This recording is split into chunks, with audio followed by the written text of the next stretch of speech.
Welcome to the voiceover PowerPoint slide set for the antidepressants. This particular PowerPoint slide set will cover some general comments about antidepressants that apply across the board. This is Phyllis Dumont, fall of 2015. This particular slide illustrates some of the important neurophysiology of the CNS synapse, and specifically shows how binding at the 5-HT reuptake transporter prevents the reuptake and thus the degrading of 5-HT. 5-HT is the abbreviation for serotonin. This reuptake blockade leads to the accumulation of serotonin in the synaptic cleft, and the concentration of serotonin returns to within the normal range. Before starting anybody on an antidepressant, it's important to make certain that that's the correct diagnosis. And someone who's abusing drugs or currently intoxicated, or has been recently abusing drugs or currently intoxicated, it's really difficult to assess them accurately until they've been clean for a while. You also want to make sure that they don't have any medical conditions that could be causing their symptoms. Hypothyroidism is one of them, and while most people who are depressed don't have hypothyroidism, the yield for hypothyroidism goes up dramatically in women over the age of 50. Always be certain to ask about it. And to be sure to do a good review of what medications they're currently on, because some medications are known to cause or exacerbate depression. Some specifically strong ones in their tendency to do that include Accutane, the statins, oral contraceptive pills, steroids, and blood pressure meds can all contribute to a confusing presentation. So it's important to clarify the role of each of these before prescribing. In addition, it's important to always ask about suicidal ideation or intent. All antidepressants, and this example comes from the black box for Prozac, carry black box warnings on the suicidality and antidepressant risks. Antidepressants increase the risk compared to placebo of suicidal thinking and behavior, suicidality, in children, adolescents, and young adults in short-term studies of major depressive disorder and other psychiatric disorders. Anyone considering the use of Prozac or any antidepressant in a child, adolescent, or young adult must balance this risk with the clinical need. Short-term studies did not show an increase in the risk of suicidality with antidepressants compared to placebo in adults beyond age 24, and there was a reduction in risk with antidepressants compared to placebo in adults age 65 and older. The data on this is a little bit confusing because suicides among children have gone down during decades when antidepressants were prescribed pretty freely, and then following the initiation of these black box warnings, when antidepressant prescriptions dropped a bit, suicide rates and suicide ideation or thoughts about suicide actually increased in some populations. So some of the epidemiological data does not confirm this increased risk. One thing that we do know across all ages is that some people become almost paralyzed when they're depressed. They have no energy, and it does appear as if the energy part of being depressed may improve before the mood itself improves. So this can lead to a situation where someone was depressed and thinking that everyone would be better off if they didn't exist, but they had no energy to do anything about it. And in the first few weeks on an antidepressant, they may have more energy and still have the negative thinking. And so this may be a particularly hazardous time for patients in their progression towards getting better. So some commonalities for all antidepressants. Recall that it takes several weeks, 3 to 4 weeks or more, of drug therapy before you typically will see therapeutic effects. In most cases, patients who say that they feel better almost immediately probably have more of a placebo effect than a true effect to the antidepressant. Using an MAOI inhibitor within 14 days of a different antidepressant can cause potentially fatal hyperparetic crisis and seizures, something called serotonergic syndrome.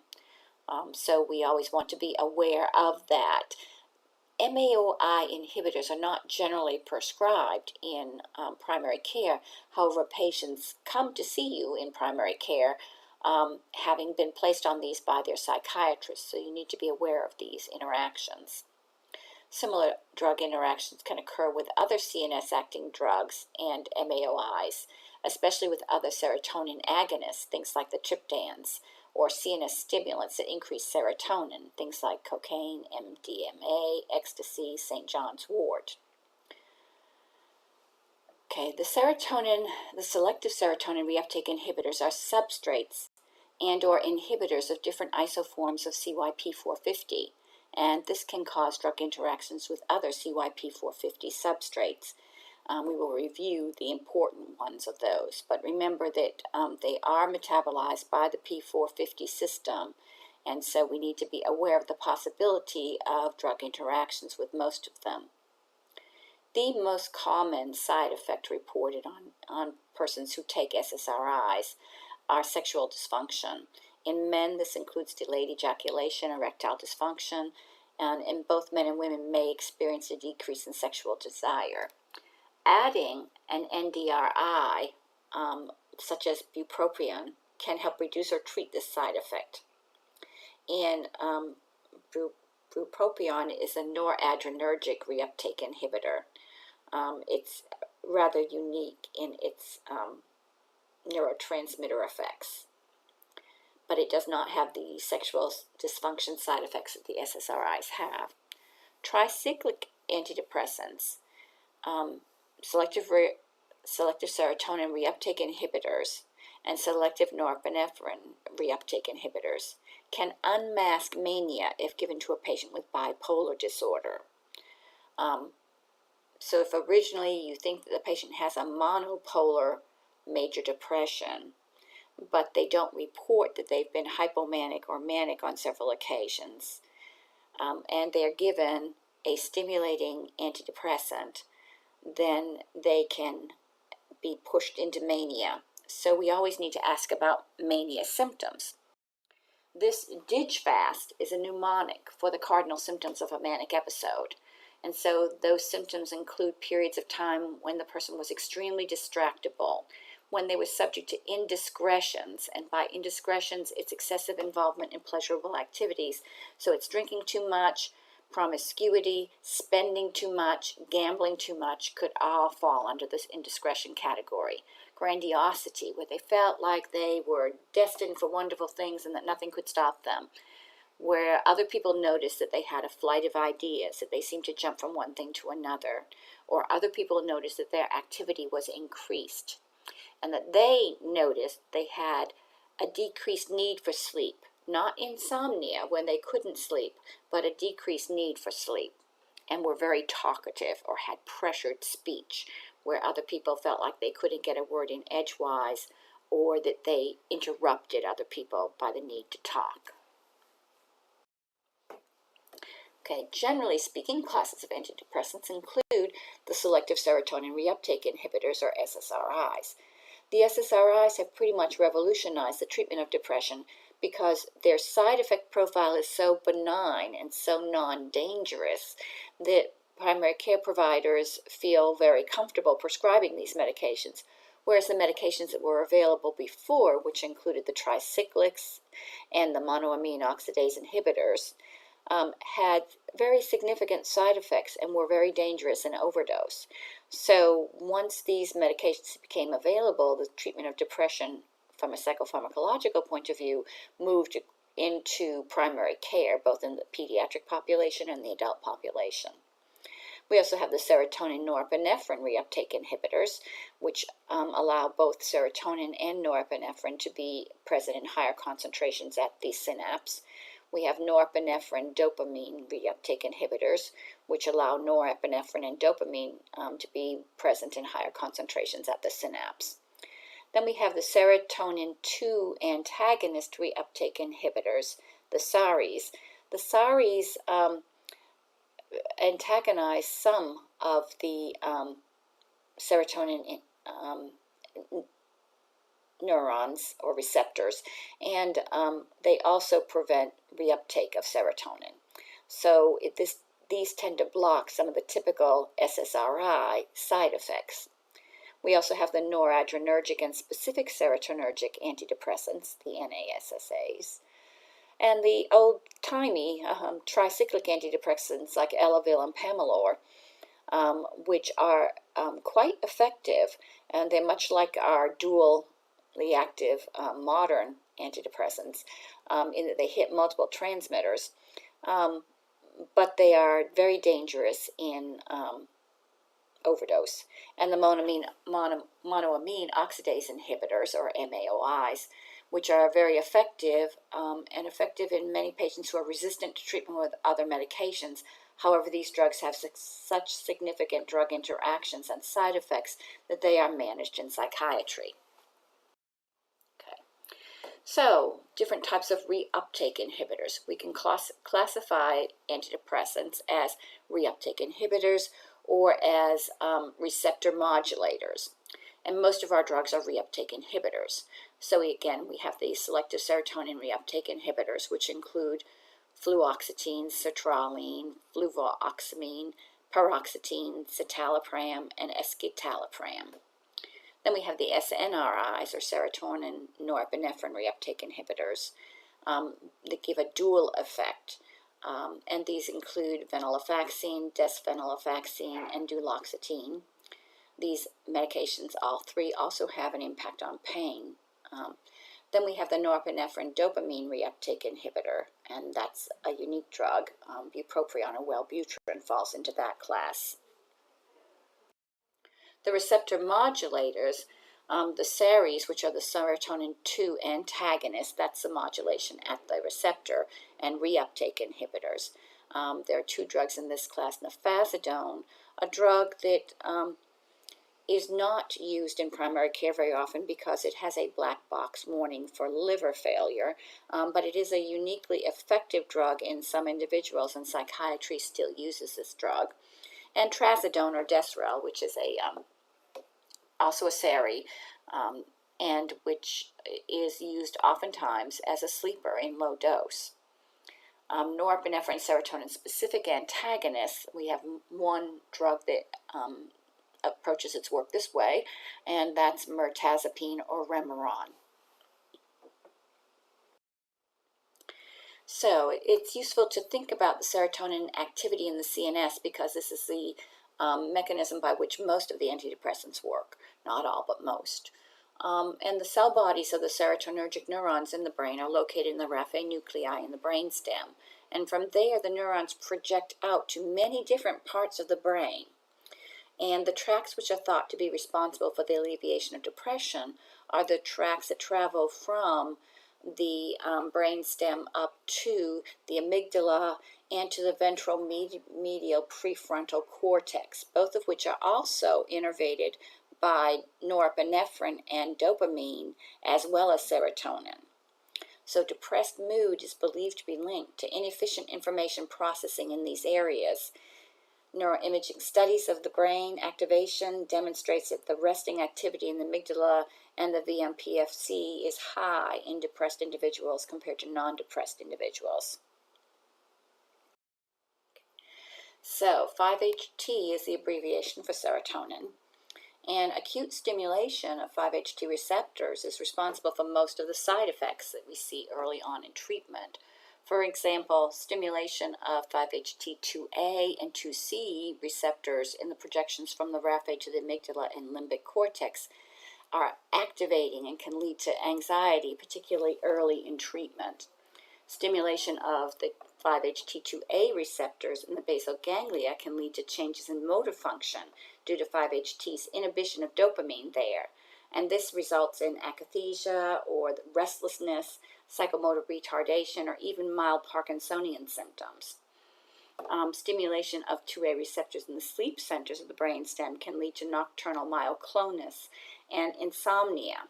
and stimulation of 5-HT2A and 2C receptors in the spinal column are thought to be involved in some of the sexual dysfunction associated with the serotonin reuptake inhibitors because they inhibit orgasm. Most of the selective serotonin reuptake inhibitors are highly protein bound. Prozac, Paxil, and Zoloft are very highly protein bound. Citalopram or Celexa has moderate protein binding, and escitalopram, Lexapro, has relatively low protein binding.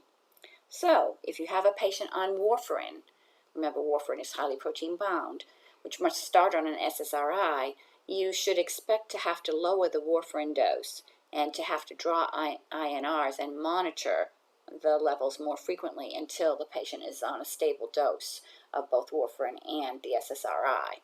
And it might be prudent to think about whether a different drug for the antidepressant might be a better fit for this patient. However, during pregnancy, drugs that are more highly protein bound are less likely to cross the placenta, and therefore they may be preferred. So those are two of the nursing implications of the fact that these medications are highly protein bound. The SSRIs are also cytochrome P450 system high inhibitors. They're not all equally high inhibitors, but these drugs that are in this chart are particularly high inhibitors. So fluvoxamine, fluoxetine, paroxetine, bupropion, and fasedone and fluvoxamine are all inhibitors of some subsets of the P450 system. And remember that CYP2D6 and CYP34A are involved in the metabolism of many other non-psychiatric drugs and other drugs. So when a patient is on any of these medications, Paxil, Prozac, Wellbutrin, nifazodone, or fluvoxamine, you should be aware of the potential for the drug interactions that are high inhibitors of these enzymes. Now, when we're thinking about inhibiting the enzymes, we have to consider the substrates that are commonly metabolized by these enzymes. So these are some of the clinically important substrates that are metabolized by these enzymes. So CYP1A2, this is a list of drugs that are metabolized by that enzyme. CYP2D6, for instance, codeine, hydrocodone, disipramine, other TCAs, phenothiazines, risperidone, propranolol, quinidine, tramadol are all substrates for the CYP2D6 enzyme system. And the CYP3A4 enzyme system, the benzodiazepines, cisapride, calcium channel blockers, carbamazepine, corticosteroids, ketoconazole, non-sedating antihistamines, quinidine, and zolpidem are all metabolized by that enzyme system. And the impact of this clinically can range from just the annoying, for instance, someone who's on fluvoxamine has a couple of cups of coffee and they have a little bit of caffeine overload, to the catastrophic, someone who's on fluoxetine or Prozac plus disipramine can lead to a fatally elevated TCA level. So these are clinically important substrates that you need to be aware of. Don't memorize these lists, but do become familiar with them. And because this is you've seen these lists repeated, and especially the CYP34A4 substrates and the CYP2D6 substrates. So do familiarize yourself with those. And for the elderly or for persons on multiple meds, we want to consider choosing medications that have little CYP450 effects, and this will help to minimize drug-drug interactions. So it's important to know which are the selective serotonin reuptake inhibitors, the serotonin norepinephrine reuptake inhibitors, and the norepinephrine and specific serotonin antidepressants that are unlikely to react with multiple medications, and this list outlines those. So among the SSRIs, Celexa, Lexapro, and Zoloft are reasonably unlikely to interact with other medications. Effexor and Pristiq are unlikely to interact with other medications, and mirtazapine or Remeron is unlikely to interact with other medications. Turning to the half-life of antidepressant drugs, so the half-life varies a great deal. Everything from less than a day to weeks. Some of the drugs that are outliers here that you might want to know about, fluoxetine or Prozac has the longest half-life of the SSRIs. It takes 5 weeks to reach steady state or to clear the drug from the system. Because of this, in some cases, this can be a benefit in that the drug is self-tapering. If you reach the steady state on the drug and then stop it, you're not going to suffer a discontinuation syndrome. And most of the antidepressants have a discontinuation syndrome, whereas the person discontinues the drug, they experience some odd sensations. Sometimes these are called brain zaps and tingling and odd sensations in their head that patients find very disturbing. And so on the shorter acting drugs, we will taper them. But if they're on a longer acting drug, such as Prozac, we don't have to worry about that. So Prozac has the longest half-life of the SSRIs, up to 5 weeks to reach steady state or to clear it, and so there's no need for a discontinuation taper. In contrast, Paxil, a drug that I don't care for a variety of reasons, but one of them is that unless they're on one of the longer acting formats of Paxil, it has a very short half-life, and patients can experience a discontinuation syndrome even if they only miss a single dose. And so Paxil has the shortest half-life. We've talked about the SSRIs, and the dual agents, or agents that impact both serotonin and norepinephrine, have become quite popular because it is thought that they may have greater efficacy, that patients who are difficult to treat, who have chronic depression or recurrent depression, may respond better to a dual agent than to a serotonin reuptake inhibitor.